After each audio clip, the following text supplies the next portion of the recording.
Graça e paz, tudo bem com vocês? Meu nome é Luciana Nakarato, sou bispa e juntamente com meu esposo, o bispo Fernando Nakarato, sempre estamos aqui trazendo uma palavra para o teu coração. Confere aí se você já é inscrito no nosso canal, se inscreve, ativa lá o sininho para você receber as notificações, porque a gente sempre está trazendo aí uma palavra de Deus. E hoje eu quero dividir algo com vocês, uma palavra que Deus falou poderosamente no meu coração e eu quero dividir isso com vocês. A palavra de hoje está lá em Mateus, capítulo 11. Preste atenção nisso. Em Mateus, capítulo 11, a Bíblia vai dizer o seguinte: E aconteceu que, acabando Jesus de dar os seus preceitos aos seus 12 discípulos, partiu dali a ensinar e pregar na cidade deles. Vindo no cárcere falar dos feitos de Cristo, enviou 2 dos seus discípulos, dizendo-lhes: É tu que havia de vir, ou esperamos outro? E Jesus respondendo disse-lhes: Ide e anunciai a João as coisas que ouvis e vedes. Os cegos vêm, os coxos andam, os leprosos são purificados, os surdos ouvem, os mortos são ressuscitados e o evangelho é anunciado. Olha que palavra linda, né? Eu amo a história de João Batista. Você com certeza conhece, né, um pouquinho dessa história. Você sabe que João Batista foi aquele que veio preparar o caminho para Jesus. João Batista foi aquele que foi anunciando, né, que veria o Messias, que o Messias estaria, que o Messias, volta tudo. Não foi. Você consegue pausar e continuar? Pode continuar, depois eu corto. Então João Batista foi aquele que preparou o caminho. Ele anunciou a vinda do Messias, que Jesus Cristo viria, que Deus tinha um plano de salvação para o seu povo. Então João Batista, querido, ele começa a anunciar a vinda de Jesus. Ele agora é aquele que está preparando o caminho para Jesus. E aí você conhece toda a história. João Batista, ele era todo diferente, né? Ele tinha um estilo todo diferente. Ele era muito duro, né, para pregar. Ele pregava mesmo, ele falava mesmo. E era esse homem abençoado e usado por Deus. E a palavra vai dizer que neste momento aqui que nós lemos, João Batista, ele estava preso. Ele estava no cárcere. E olha que interessante essa história, porque João Batista, ele foi preso, né, por Herodes. Se você tiver a oportunidade de ler toda a história, você vai entender que João Batista foi preso por Herodes. E ali, quando ele está no cárcere, então, curiosamente, né, bem curiosamente, ele vai mandar os discípulos terem com Jesus.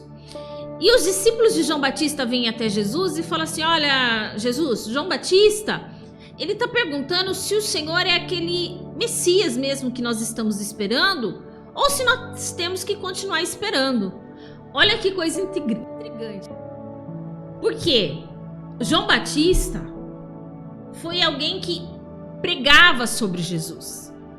João Batista, ele falava de Jesus para todo mundo. João Batista, ele tinha plena convicção que Jesus era o Messias. Ele tinha plena convicção que ele estava preparando o caminho para o verdadeiro Messias, para o Salvador. E agora, quando João Batista está preso no cárcere, ele manda os discípulos ir perguntar para Jesus se Jesus realmente era o Messias. Olha que coisa mais confusa. O que estava acontecendo aqui com João Batista? Que ele agora começa a perguntar se Jesus realmente era aquele que ele tinha pregado. Se Jesus realmente era o Messias que nós estávamos esperando. Olha que coisa mais contraditória, né? Anteriormente era aquele que estava pregando sobre Jesus, era aquele que estava falando de Jesus aos 4 ventos, e agora é alguém que está perguntando se Jesus realmente é o Messias. Que coisa contraditória, como assim? O que verdadeiramente aconteceu com João Batista? A verdade é que, assim, existem várias vertentes, né? Cada um fala de um jeito, um fala que ele estava dando uma lição para os discípulos, né? Alguns vão dizer que ele estava impaciente porque ele estava preso. Mas a verdade, querido, eu acredito que João Batista, naquele momento, ele começa a se perguntar se Jesus realmente era o Messias. Porque em Isaías vai dizer que aquele que era o Salvador, aquele que Deus havia de enviar, era alguém que viria para libertar os cativos. A palavra do Senhor vai dizer isso, que Jesus, ele viria para libertar os cativos.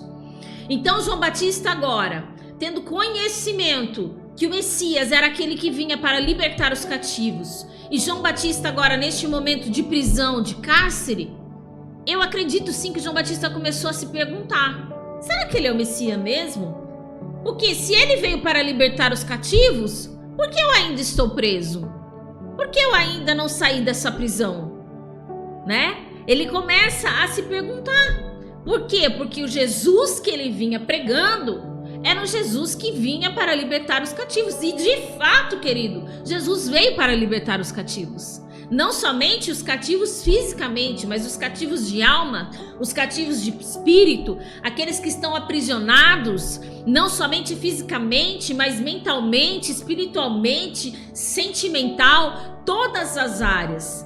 E Jesus, ele veio para libertar os cativos.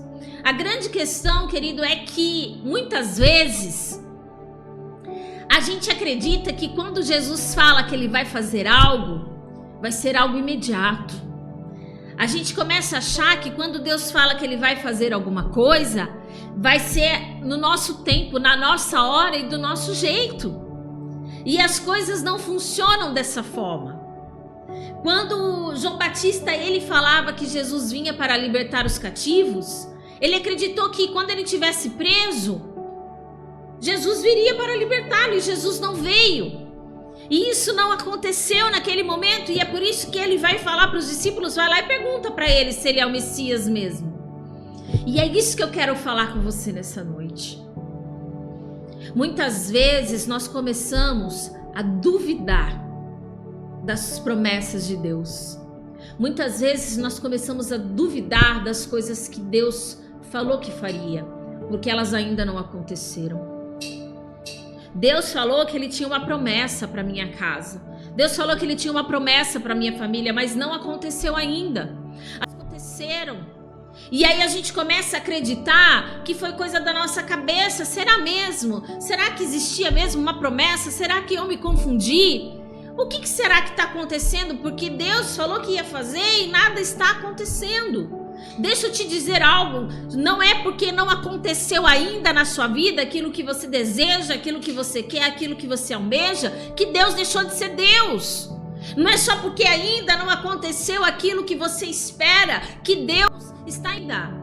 A nossa fé, querida, ela tem que estar firmada no Senhor, independente se Ele está fazendo aquilo que eu quero ou não, independente se Ele está fazendo aquilo que eu espero ou não. O nosso amor, a nossa gratidão, a nossa fé, ela tem que estar no Senhor, firmada, querido, naquilo que Ele é, e não naquilo que Ele tem nos dado, não aquilo que Ele tem feito nas nossas vidas, mas porque Ele é Deus, porque Ele entregou o seu Filho único por mim e por você.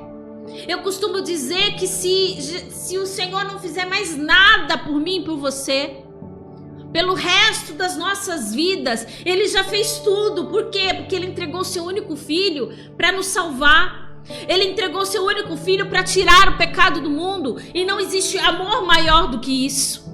Se você passar o resto da sua vida pedindo algo para o Senhor e Ele não fizer, se você passar o resto da vida pedindo e Ele não fizer, entenda, Ele já fez tudo por mim e por você.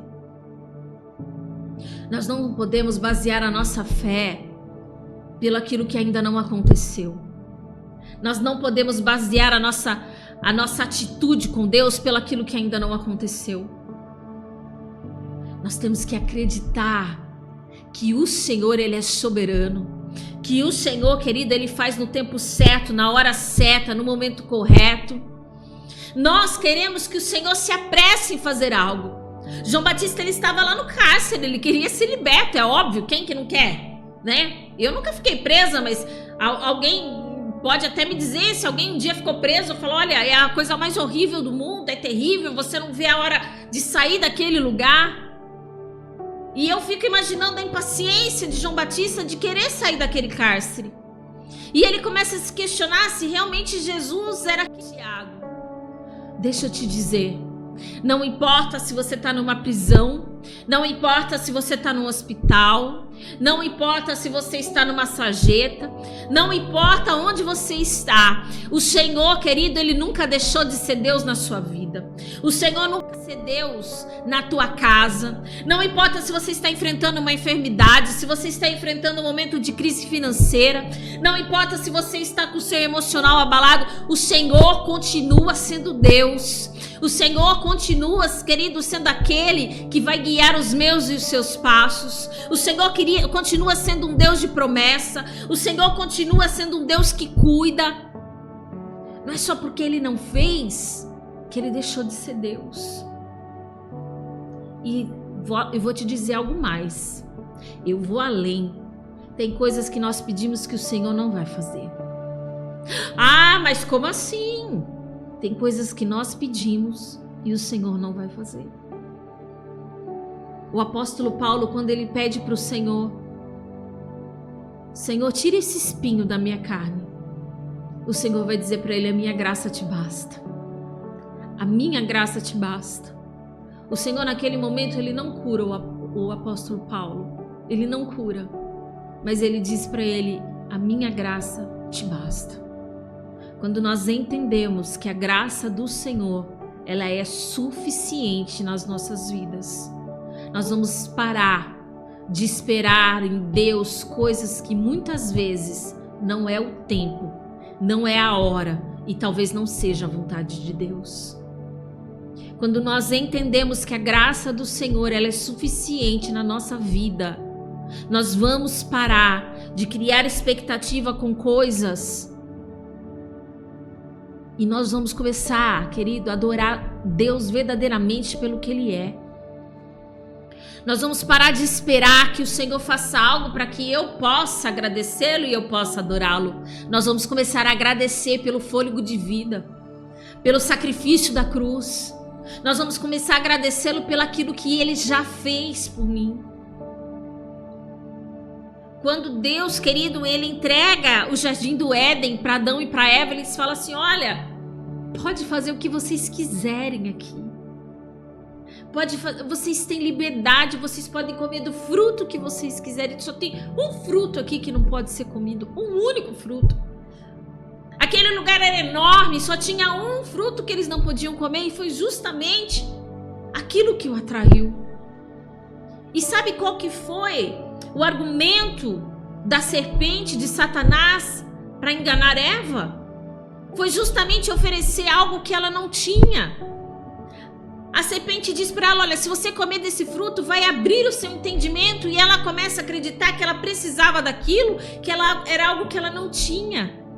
Ou seja, o inimigo, querido, ele faz a gente começar a olhar para as coisas que nós não temos ainda, né? Ele começa a vender uma ideia que se a gente não tem isso, a gente não vai ser completo, a gente não vai ser suficiente. Enquanto, querido, Deus tem feito tanto por mim e por você. Seja grato por o que Ele já fez.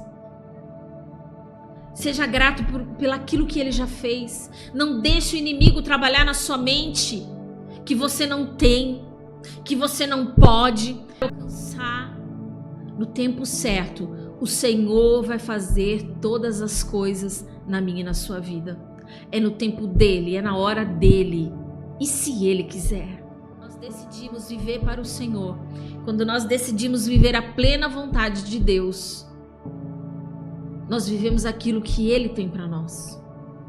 Não é mais a nossa vontade que impera, mas é a vontade do Senhor. Amém? Fica com essa palavra no teu coração. Que Deus te abençoe, te guarde e até o próximo vídeo. Fica com Deus!